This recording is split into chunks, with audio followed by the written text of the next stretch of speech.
Welcome to Power Talks with Santosh Shah. In today's episode, we have with us His Excellency Scott H. DeLisi, the Ambassador of the United States of America to Nepal. America and Nepal are located on the opposite side of the globe. Yet, in just 6 decades, Nepal has developed a strong bond of friendship with America. Welcome to the show, Your Excellency. Thank you, Santosh. It's good to be here. America's most wanted terrorist, Osama bin Laden, was found hiding in Pakistan. And South Asia has become a hub or area of high concentration of many terrorist organizations. In these circumstances, what are the changes we can expect on America's policy on South Asia? Well, I'm not sure we're going to see major changes, and here's why. We've been engaged in the fight against terrorism for many, many years, long before even 9/11 in the United States. The issue of international terrorism was of concern. It has been an issue in this region, and it's one that we've engaged the governments in this region on, again, for decades. The fact that Osama bin Laden was killed in Pakistan certainly was a significant moment. It changed many things. But at the end of the day, this isn't about either one man, nor is it about the continued search for other men, evil men, whose hearts are filled with hate. This is about changing societies, building societies that are resilient, building societies that can resist the pressures that lead individuals to go into terrorism and choose that course in life. I think that our continued engagement, and this is why I don't think it'll change, it's what we've been doing for some years. We're going to continue to do that, whether throughout this region. We'll continue to talk about the security environment. We'll continue to work with governments to try to address the terrorist threat that exists, but just as importantly, we will work with governments to build democratic societies. I'd like to bring Nepal into this context. Recently, you mentioned that Al-Qaeda and others have their hideouts in Nepal. Can you elaborate on that, and how does your government plan to deal with this? I always like to be respectful of my host, so don't take this wrong, but that's not quite what I've said. We've never said Al-Qaeda has hideouts here.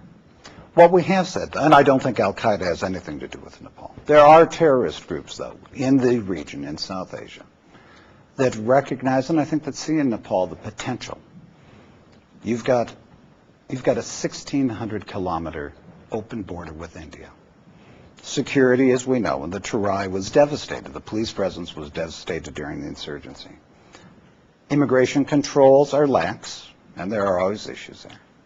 So as a result, there's many vulnerabilities that could be exploited by terrorists. And this is what we've spoken to, and we have said that publicly, that we are concerned that terrorist elements may seek to exploit Nepal's territory to the detriment of others in the region, and also, I would say, to the detriment of Nepal. No country wants their soil used as a base of operations or as an opportunity to attack someone else. So what are we doing about it? Doing a lot of things, but primarily we are working very closely with the government. We reach out to them, but not just to the government of Nepal, but also to your other partners in the region. We want to have that same dialogue with India, for example, because this impinges upon their security as well. And we want to have a good conversation about how do we tighten security? How do we deal with these things? We work to strengthen the capabilities of the police. We work to strengthen intelligence capabilities so that we can all jointly identify the scope of the threat, and then figure out how do we counter it. And the ideal thing, of course, is to deal with the problem before it becomes a problem. And that's what we're trying to do right now, in partnership with the government and other regional governments as well. There's also an irony to it that Nepal's largest political party, CPN Maoist, still continue to be on the terrorist list of your government. Should the Maoists in Nepal worry about America's renewed efforts in dealing with terrorism? Well, again, first of all, I'd say they aren't renewed efforts, they're ongoing efforts. And no, they shouldn't worry about it. This is a different context, and I think most folks would understand that. The Maoists are on the terrorism list because during the insurgency, and anyone in Nepal knows this, they committed some horrific acts of violence for which there's, no matter what your political beliefs, no matter what you're seeking to achieve, the use of violence in that fashion to achieve your goals is not acceptable. It's not acceptable to us in our society, and I don't think it's acceptable in most societies. They ended up on the list because of that. But things have changed. Times have changed. The insurgency is over. Now we see the Maoists entering into a political dialogue and into a process. We see the PLA in the cantonments. And we recognize that things are different. But we have made it very clear to the Maoists, and we've had that conversation about taking them off the list. And I think that it is something that they would welcome when that happens. But first, there are things that they have to do. We've had good discussions with them about what is expected of them. I think they understand that. I think we're seeing some progress in that direction. But the two most important things, if there are two things that will really help to move this process forward, the first, of course, goes to the peace process, completing the peace process. The final actions on integration and rehabilitation of the cadre, because as long as the Maoists essentially retain control of a private army, and I've told their chairman this, and I've told others in the party this, it is very hard for anyone to accept wholeheartedly their assertions that they are committed to a multi-party democratic system when they have a private army at their disposal. That's the first thing that has to happen, and I think we see progress in that regard, and I hope it's going to happen. The other thing that really will be important is their continued engagement in governance, as they are now. Their continued commitment to the creation of a democratic constitution. But there are differences we can talk about. The democratic constitution in North Korea, for example, that's a very different democratic constitution than the one that I hope that we'll see in Nepal. But if we see the Maoists continuing to engage in both these areas in real progress, then we can really begin, and I've told them this, then we can begin the discussions about that next phase in the relationship and look at what we can do about their status on the list. The peace process is stuck over the issue of army integration. And now that UNMIN has left without witnessing the integration of both armies, what is your take on this? To me, the peace process isn't stuck on this. It's slow on this. But I understand the frustration everyone feels, and I share it. Everybody would like to see this resolved much more quickly. I've been here 14 months, roughly. I think it's about 14 months. But I do know that in the time I've been here, I have seen progress on this issue of the peace process and on the issue of integration. I think the parties have all agreed. They recognize that it does have to happen. It's going to happen. Everybody has accepted that. I personally believe that the Maoists recognize that, yes, if they want to get a constitution, if they want to move forward, they will have to give up their cadre. I believe this. Maybe I'm wrong. I think that may be a painful choice for some in the party, but I think it's something that has to be done. And certainly we all in the international community, I think, would argue that this has to be done. Making those decisions up and sorting through the modalities, the numbers, and all of these questions is a tough issue for many. And I recognize that, but I would say to you that from our perspective, there's a difference between the issues of the Constitution, for example, because those go to the heart of democracy. Those go to defining what kind of nation you're going to be, and you need to fight for your democratic principles. The issue of how you integrate or rehabilitate the Maoists really isn't an issue of principle. It's an issue of, it's a process. Requires negotiation perhaps, but these aren't the issues that you fight and die for. Is it 8,000? Is it 7,000? Is it 9,000? These are numbers. Get it done. Move the country forward. Actually, there's probably been more progress since UNMIN left than in the 4 years leading up to that. And that's not a reflection on UNMIN, but it's just a change in political dynamic. I think there's some challenges there, but I think that they can be managed as well. I think the parties, if they have the political will, this can be done. America has supported the peace process and constitution drafting of Nepal. Are you equally frustrated, like the common people of Nepal, that we are not achieving as much success in this venture as we had expected? Yes, we're all frustrated, but I do see progress. And we see the issues on the Constitution have narrowed tremendously. And again, oftentimes these are not so much about the issues per se, but about the politics behind it and the struggle for political power. And we see that happen in many societies. When you think of what Nepal was 50 years ago, closed to the outside world, an absolute monarchy and all the rest. And today, the monarchy is gone. You're defining who you will be as a nation, how you will govern yourselves, how you will share power and resources, what you value. These are all tough issues, and you're doing it for your political leadership as well in a context that is totally alien. There's no more monarchy to blame or to support. They're all on their own, and they've all got to figure out how this works. So when you look at it in the broad context, you've done more in 2 decades than many countries have to deal with in 100 years or 150 years. We have observed you as somebody who gets the thing done. While you're here for next 1 or 2 years, would you want to see the Constitution drafted and army integrated and live peacefully? I want to see it done this year. I want to see it done in the next few months because it's time to move forward. And it's only if these are completed that we can really work to move as a partner to help Nepal now move forward to realize its full potential. And I think there is tremendous potential here. We're even doing in the next few months. I say, let's get the political stuff out of the way so that we can focus on the real core issues of building the society, building a democracy, building and strengthening the economy, because we've got a whole lot of young people here, and they need a future as well, and they need to have opportunities in their own country. You mentioned about the vulnerability of Terai, and I would like to tell you that Terai has become a hideout sanctuary for Nepali and Indian criminals, and that may apply to several terror outfits as well.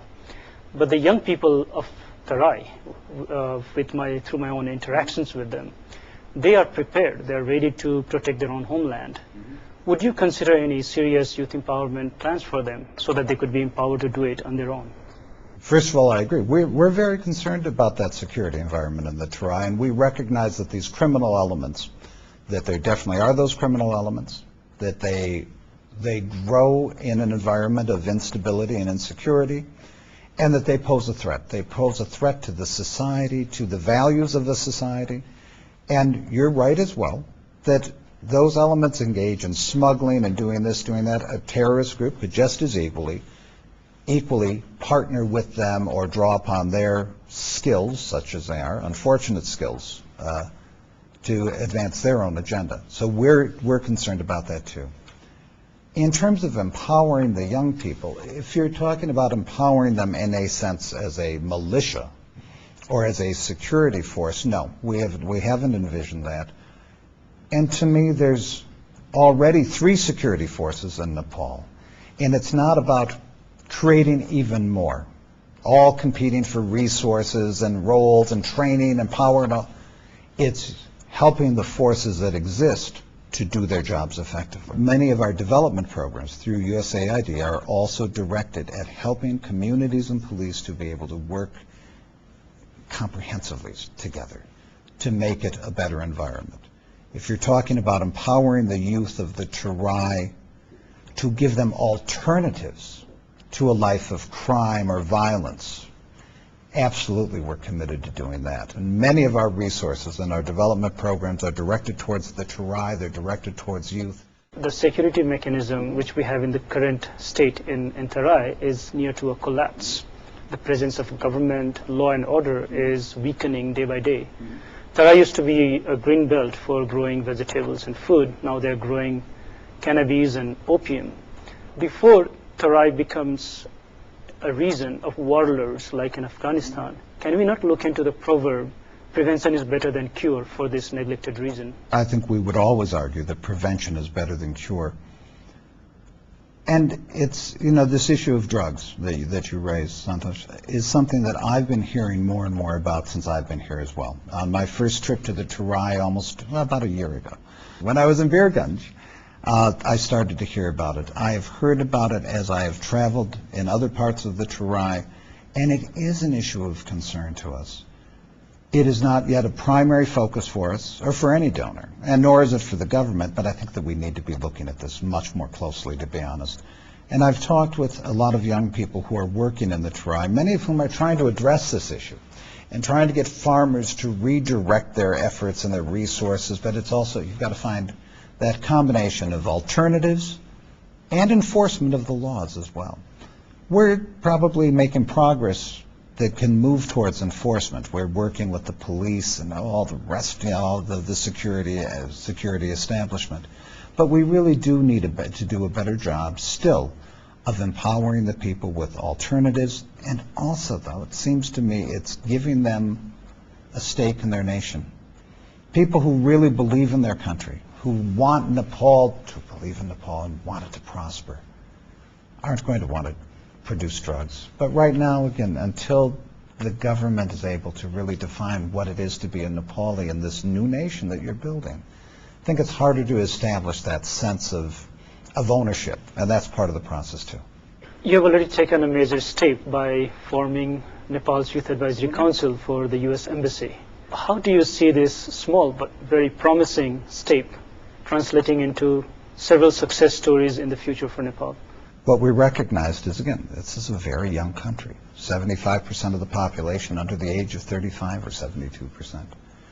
I remind folks, for every old man like me running around, there's 3 like you, 3 young people there. You come up with the young ideas. Yeah. Well, thanks. But so when we looked at this, we realized if we really want to make a difference in Nepal as a partner and as a friend, we need to understand, and we need to understand the young people as well. We need to know what their concerns are, what their fears are, what their hopes are, how they see their nation, because this is their nation and they will shape it. Inevitably, they will have to shape this future. So we decided we'd reach out to them so that we could hear from them, and we brought together a group that we identified with the help of many, many partners. And this is a group that includes Dalit and Brahmin, Janjati, Chetri. We've got Muslim, Buddhist, Christian, Hindu, people from Solukhumbu and Kalali and Japa and the valley and throughout the country. All over Nepal. And we wanted to sit with them and we wanted to hear from them. And that was important for us, but I think there was another benefit there. It's great for us to learn from them, and it's nice maybe for some of them to have this conversation with the American embassy. Everyone wants to be listened to. We're finding that as young Nepalis, they had many things in common that transcended the boundaries that exist between caste and community and ethnicity and linguistics. They said, but we're all Nepalis. Now, the biggest challenge for them, and I've asked them to, when we meet again, and we do, this is not a one-time thing for us, this is an ongoing engagement, I've asked them to tell us, what does it mean to be a Nepali today? It's no longer a Hindu kingdom, this is a new country. They talked a great deal about the richness of Nepal's ethnicity and multicultural society, and that's a wonderful thing. But I asked them, what is it, you talk about all these different ethnic groups, but what is it that unites you as young Nepalis today? And I think as they identify that, it is out of that we're going to start to see the success stories and that this country will grow and prosper and build. And I'm looking forward, if we can be a small part of that, of encouraging that conversation amongst the youth across these lines. Nepal and the U.S. recently signed the TIFA agreement, Trade and Investment Framework Agreement. What can Nepal expect from this?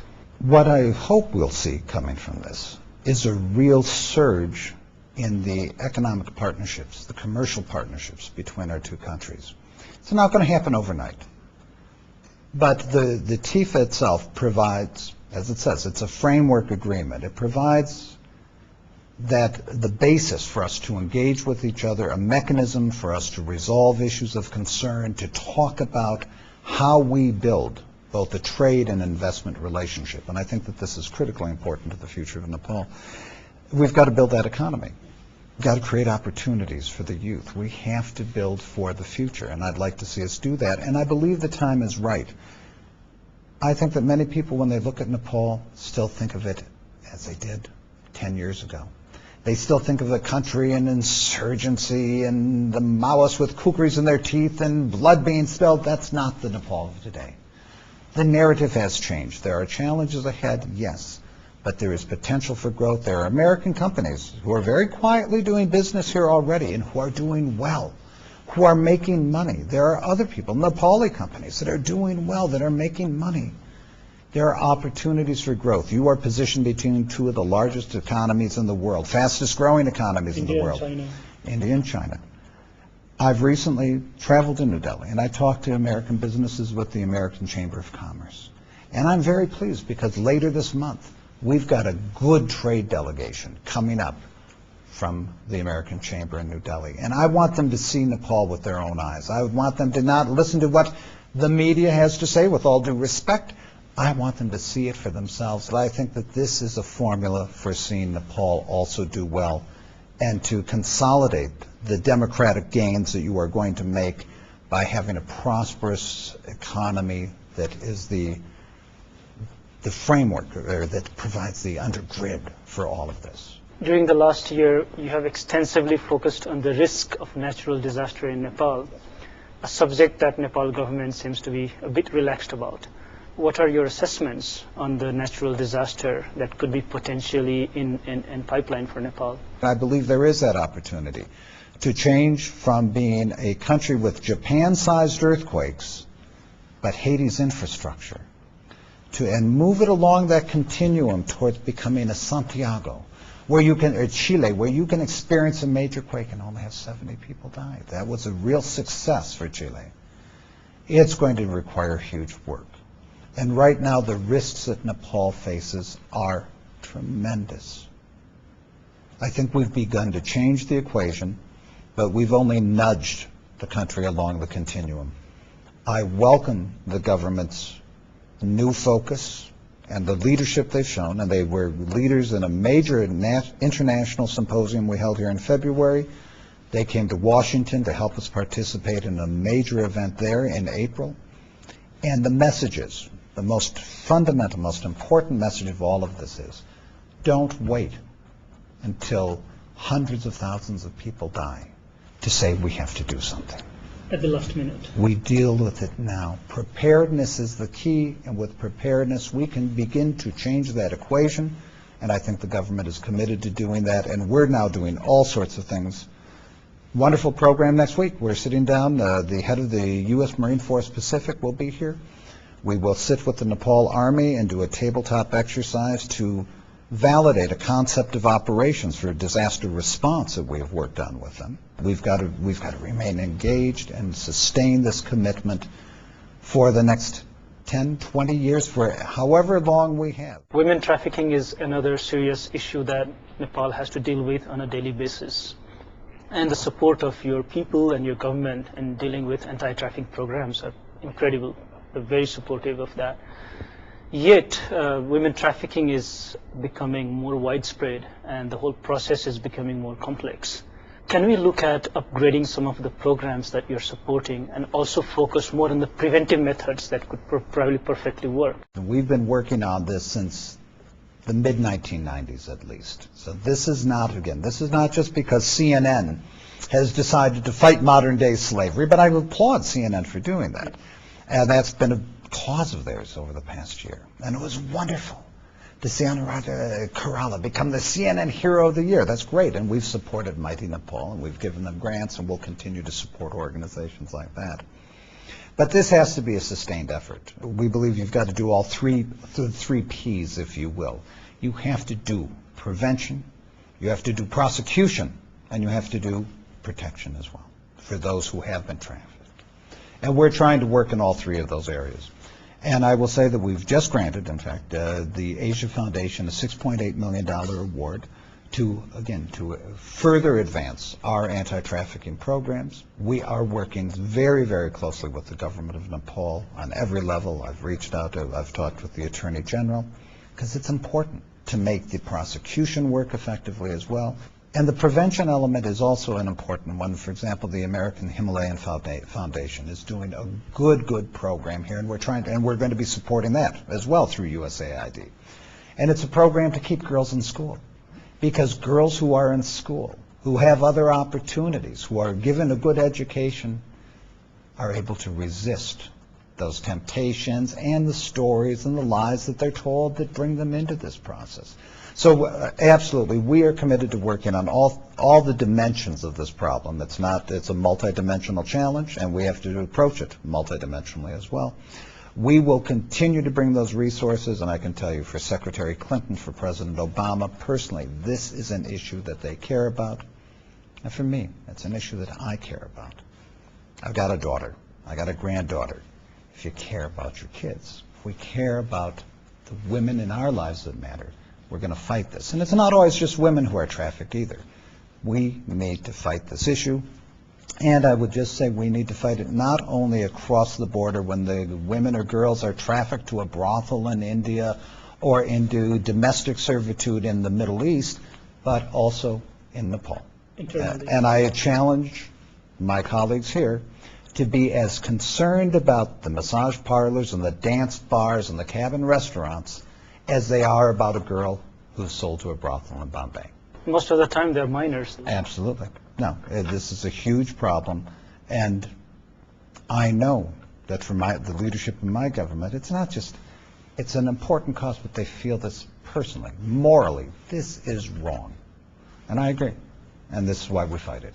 As the ambassador of the United States of America to Nepal, you have taken some very serious issues: women trafficking, border security, natural disasters, peace process, army integration, and many. When you complete your tenure next year, which of these you would like to see completed and which ones you're not very sure of? I'm hoping that I'll still be here for 2. But having said that, at the end of my tenure, what I would love to see, I would love to see the peace process completed, absolutely. And I'd like to see Nepal with a truly democratic constitution that the people are proud of. Those would be 2 things that would matter very much to me. I would, to be honest, I would love to see the Peace Corps back in Nepal. And I think that it's been a wonderful partnership. It's a great country for Peace Corps to work in, where we've had a long, enduring partnership, and I'd like to see that partnership restored. I think Nepal could use it. I think our volunteers would welcome the opportunity, and I think we could make a difference. That was a very successful program. It really was. So that's another thing that I would like to see happen.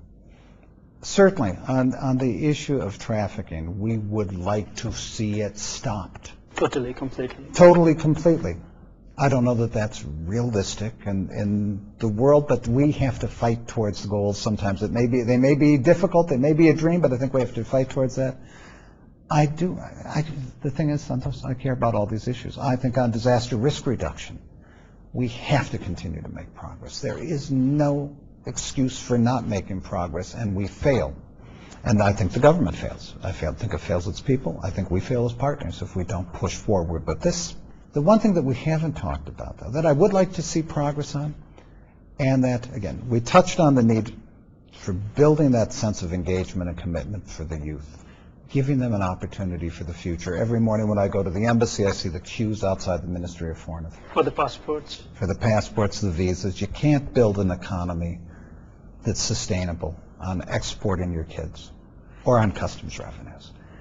We need to deepen and broaden the economy. We need to build the private sector. Our development programs are great, but development by itself doesn't create jobs, but the private sector can.